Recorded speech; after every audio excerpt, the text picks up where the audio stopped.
Maka ketika seseorang berada di puncaknya zikir, itulah makom kun fayakun. Nah, tapi kalau sekarang kita bahas tekniknya. Bagaimana seseorang itu sampai di puncak zikir. Nanti lama-lama masalahnya mengkerut, Mas. Jadi makanya habis itu tekniknya apa? La ilaha illallah, terus la ilaha illallah sambil tadi gimana kita waktu di tahap 1 tekniknya gimana? Waktu di tahap 2 tekniknya bagaimana? Terus waktu di tahap 3 bagaimana? La ilaha illallah, la ilaha illallah sambil dihayati.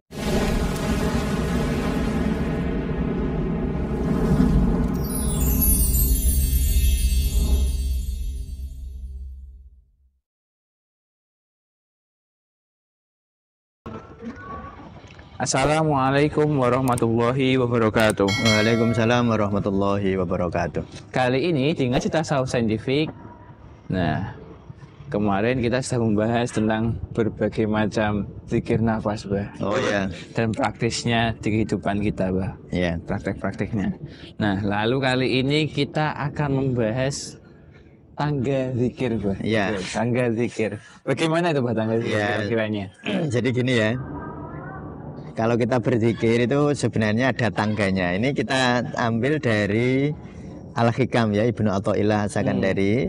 Teman-teman sufi jika ingin mendengar lebih lengkap untuk konteks kitabnya, bisa lihat live kita.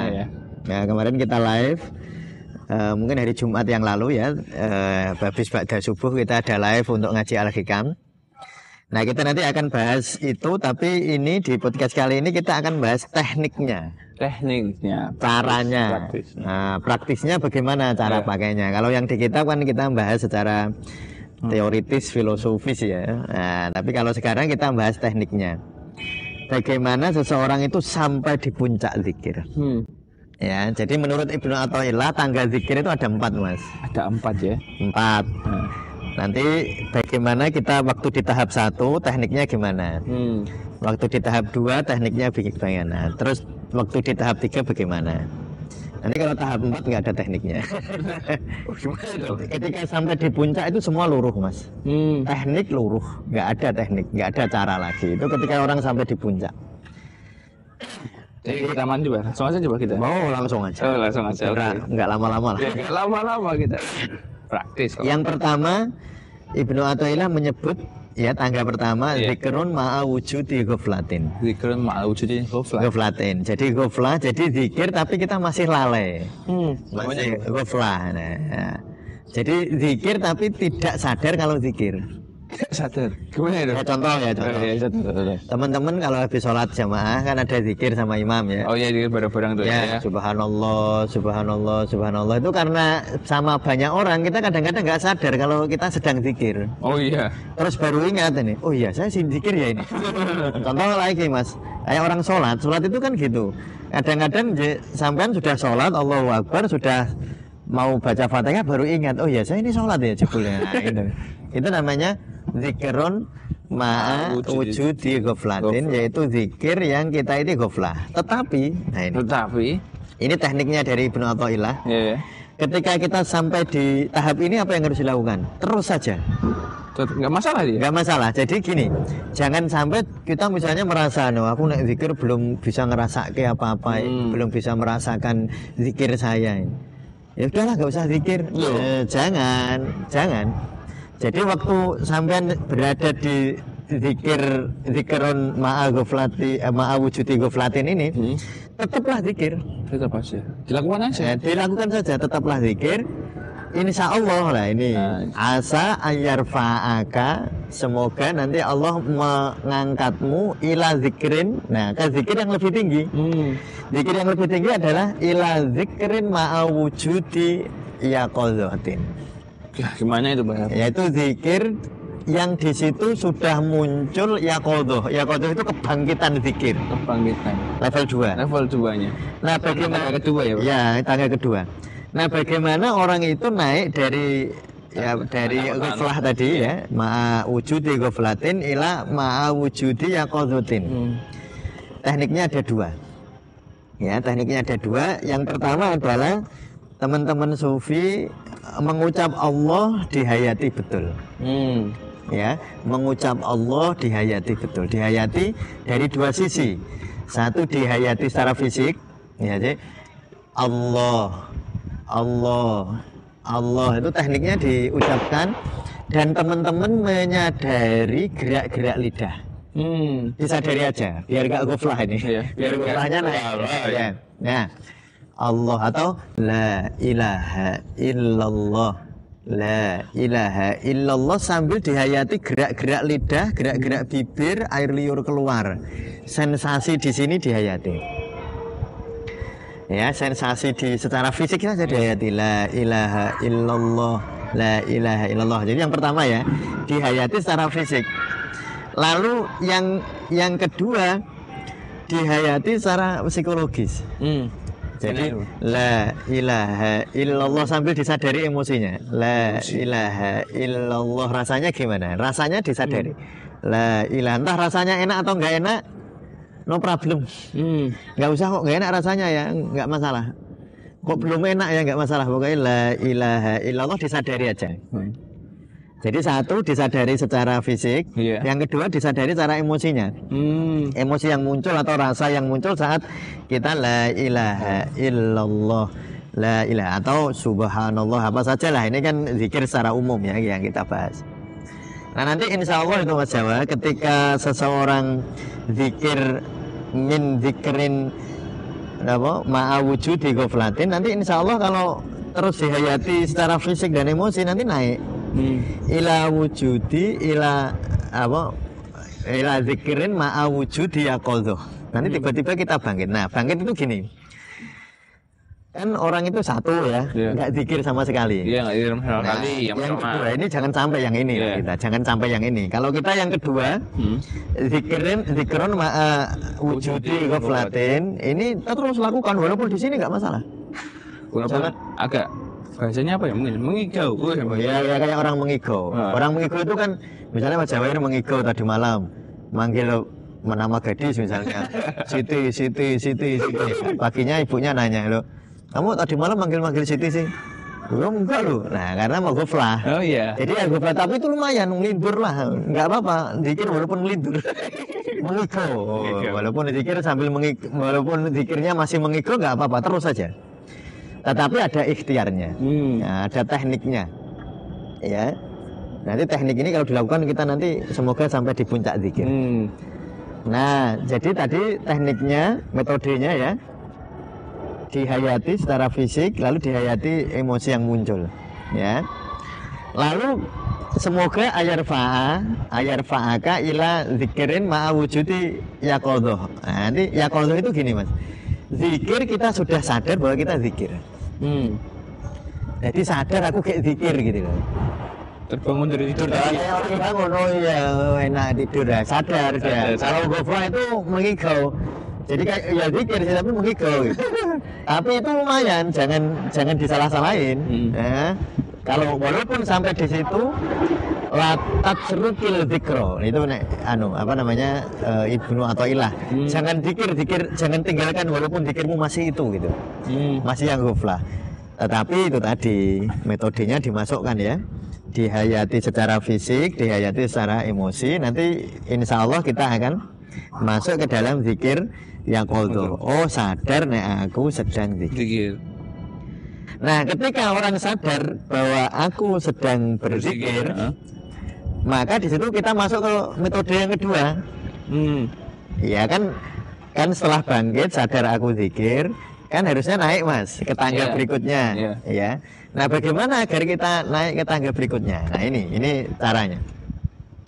Yaitu kita membawa masalah. Bawa masalah. Jadi gini ya, buat gampang gini.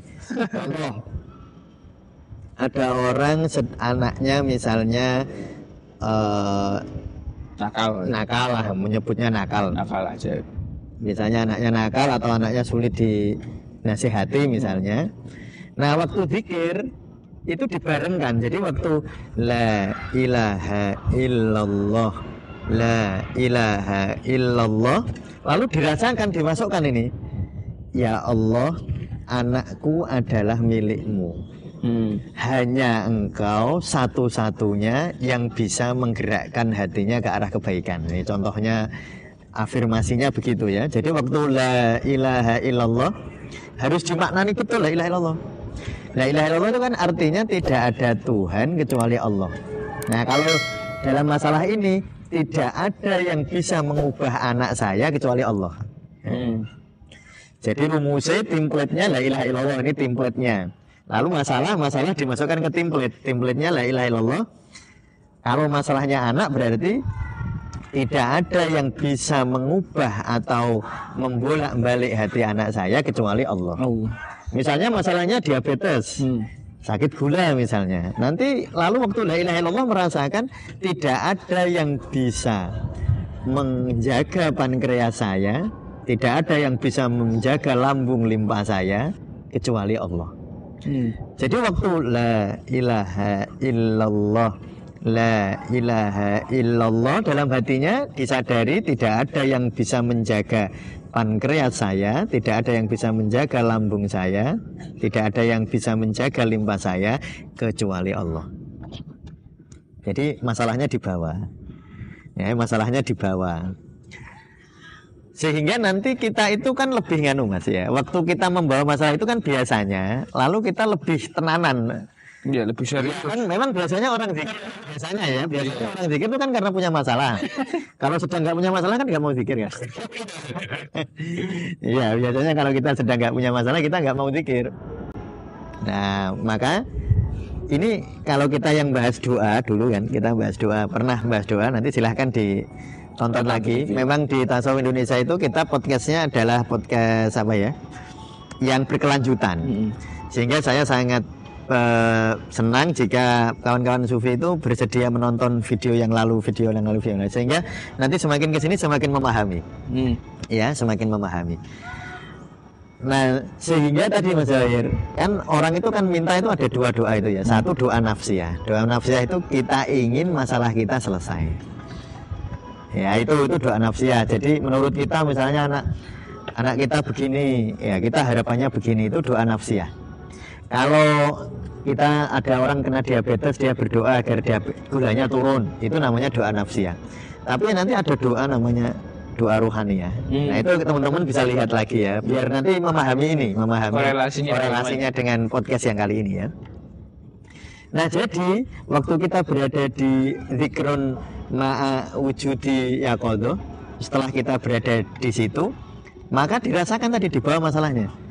Misalnya masalahnya tadi anaknya nakal misalnya, di bawah ya Allah, waktu la ilaha illallah sambil disadari tidak ada yang bisa mengubah anak saya kecuali Engkau ya Allah. Tidak ada yang bisa menjaga pankreas saya kecuali Engkau ya Allah. Kalau masalahnya di istri atau suami, tidak ada yang bisa menjaga dia kecuali Engkau ya Allah. Kalau masalahnya di ekonomi, tidak ada yang bisa mencukupi saya kecuali Engkau ya Allah. Nah gitu, itu dihayati sambil la ilaha illallah, la ilaha illallah, sambil dihayati gitu. Tapi aja ngono terus. Masa di tangga 2 ya, masih jangan di tangga itu terus ya. Harus naik ke tangga 3. Apa itu? Ya, tangga 3 itu zikrun ma'a wujudi hudurin. Hudur itu hadir. Hadir itu gini Mas. Saya kasih contoh ya. Tadi Mas Jawahir misalnya di rumah ada, di sekolah, di kampus ada masalah. Ada masalah. Misalnya buat skripsi kok direvisi terus. Pulang ke rumah nih, ketemu ibu. Waktu ketemu ibu pertama kali, ibunya nanya ini, kenapa kok cemberut kan gitu ya toh. Revisi lagi kok kan gitu, Mas Jawahir jawabnya. Terus Mas Jawahir mengeluh di hadapan ibu. Yang yaqadha tadi. Kan Mas Jawahir mengeluh di hadapan ibu skripsi apa? Revisi lagi Bu. Nah itu kan Mas Jawahir tapi menghadap ibu. Kalau Mas Jawahir minta kepada ibu, ya tolong ya Bu, ya aku didongake gitu. Saya didoakan Bu gitu. Nah itu sudah bagus itu. Cuma kan pertanyaannya gini, kowe nek ketemu ibumu kok pas ono masalah tok sih. Kalau nggak punya masalah kok nggak mau ngomong sama ibu, kan kurang indah Mas. Iya. Bukan salah tapi kurang indah. Ya. Kan ketemu ibu itu harusnya kita bermesra ya, bermesra sebagai anak dan orang tua.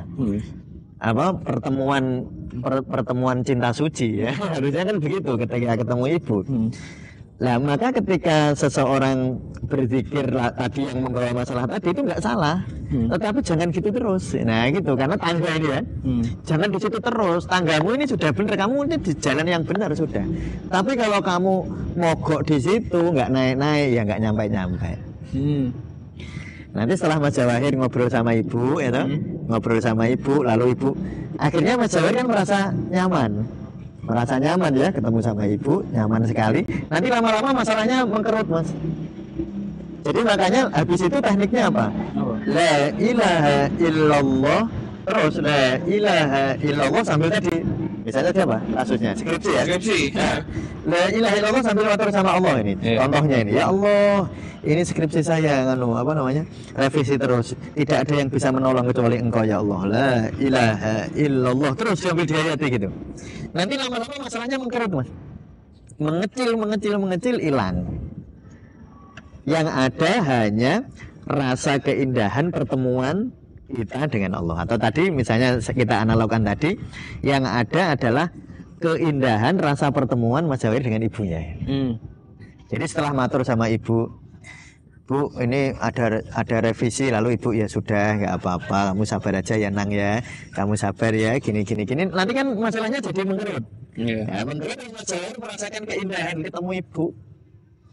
Misalnya saya ya dulu ya sama guru sufi saya, sama mursyid saya, ketika saya bertemu beliau, ya awalnya dulu ya kita membahas masalah saya. Jadi saya punya masalah keluarga, saya punya masalah di rumah gitu. Mungkin saya punya masalah tertentu misalnya. Saya datang ke beliau membawa masalah. Matur sama beliau, bah saya sedang diuji Allah ini.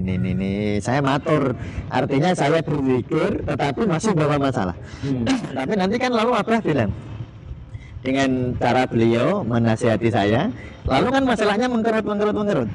Lalu habis itu terjadilah ini pertemuan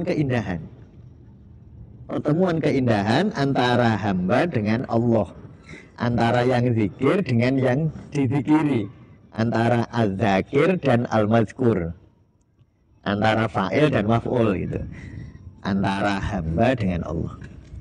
Nah itu zikir. Nah itu ya. Nah jadi ketika sudah seperti itu, maka nanti naik, Mas, orang itu merasakan namanya khudur, sudah khudurin itu.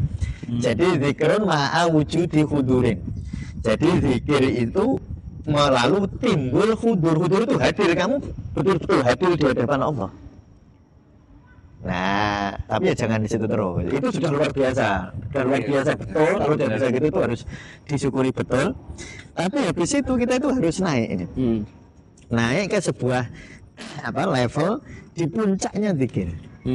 Nah, puncaknya zikir itu zikrun ma'a wujudi ghaibah. Jadi zikir tapi tidak muncul ghaibah itu muncul ketiadaan.